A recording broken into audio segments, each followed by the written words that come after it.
6, new country, new me. I started being interested in contact lenses, but my dad had all these bad things to say about them. There was no stopping me, and high school formal was a driving force even when I didn't have a date. It was a scary move for me to wear contact lenses. I seemed to have the fear of pain. The optometrist told me to practice touching my white part of the eye. It seemed like a revelation to me that you can do that so easily and there is no pain.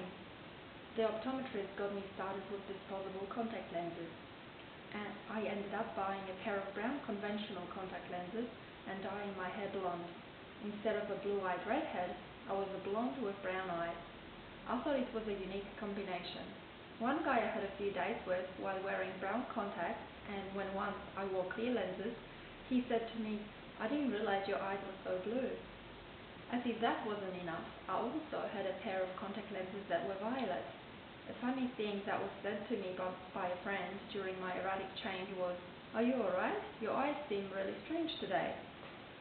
I still had baby teeth at the age of 16, tooth number 3, upper left and right. The 2 adult teeth were behind but still not protruding. The orthodontist arranged for me to have the baby teeth removed and incisions made in the gums to bring the 2 adult teeth forward. I had to wear a head brace every day for as many hours as possible. Of course, I didn't want to wear it straight to school. No one else there wore one. I wore it after school and to bed. It was a bit painful, but what hurt me the most is that my parents' friends, 2 kids, entered my room without knocking, and they saw me wearing it and ran away. Normally, I used to take it off when I was seeing people other than my family. After the teeth were brought forward, I had to wear braces. I remember thinking that they cost as much as my dad's car. Both were budget types, but that takes the mickey out of the saying, "Smile, it's free." I just wanted to become confident about myself and my smile. I had a boyfriend for 2 months, and after our breakup, a girl in my class was saying that he mustn't have had any fun with me because I was flat-chested. I found out that he was seeing another girl while he was with me. I was hurt, wounded to the heart for the first time in my life at 15 years of age. He gave me a gold ring during our relationship, and he was not that rich.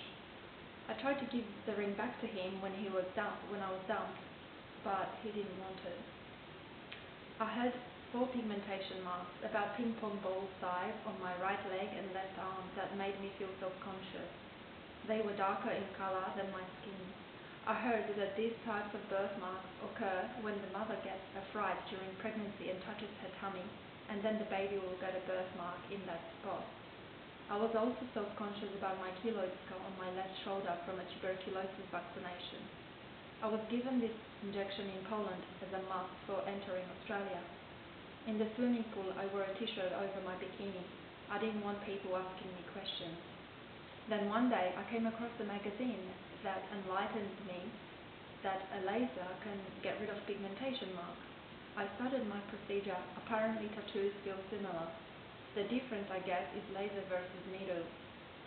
The treatments were 6 weeks between each one.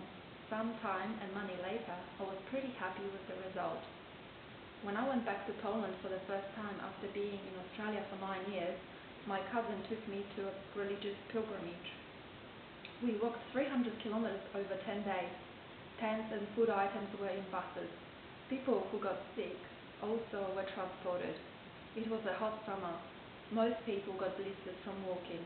The atmosphere was a loving one. Everyone was singing, clapping, and we prayed too as we were walking.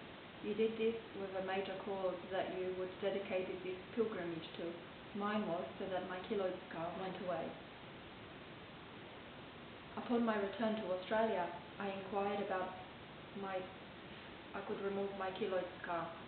At first, I was given some gel to wear over my 2 centimeter red scar, but that proved ineffective. I had some ultrasound and laser done on the scar to try and soften the tissue as well as lessen the redness of it, but to no avail. I eventually went under the knife. It was explained to me that there was a good chance of the scar coming back or becoming bigger. I took the risk as I wanted to be able to wear a bikini, not to mention sleeveless tops, without having to feel embarrassed. The scar was cut out, but came back and slightly worse.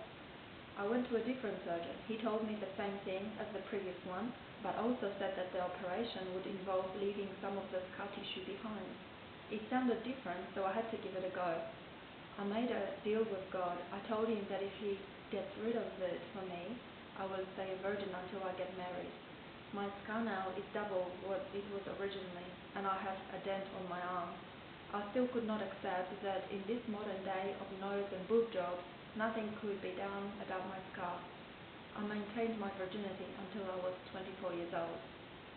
In today's society, it seems people lose their virginity at a young age. I thought it was a reasonable deal that I was offering God, but I should probably be ashamed of that it was so petty. The scar actually was the reason I was feeling down. I went to a counselor to see if they can help me get over my issues. From that session, one thing really stood out for me, that I may be putting all my eggs in one basket.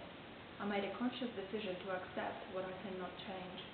It took some time of exposing my scar, but eventually I felt free. The scar stopped controlling my life. My best friend Lila was so cool. I would suggest that we drive in my red Ford Capri in our bikinis with the roof down, and she agreed. On other occasions, we even walked in our bikini tops from the tram stop to her house, which was 10 minutes away. The Ford Capri was my first car, and I was very happy with it. I would not imagine I could get a convertible for $6,000 from a car dealer. It was selling for $8,000 with some insurance. I bargained to buy it for $6,000 without the insurance, vowing to myself to make sure not to get into an accident. That was very optimistic on my part. I didn't know how to drive a manual, and I was going to teach myself in this new car. It could have been an expensive lesson. Of course, I got the compulsory third-party insurance when I registered my car. I wasn't going to break the road rules.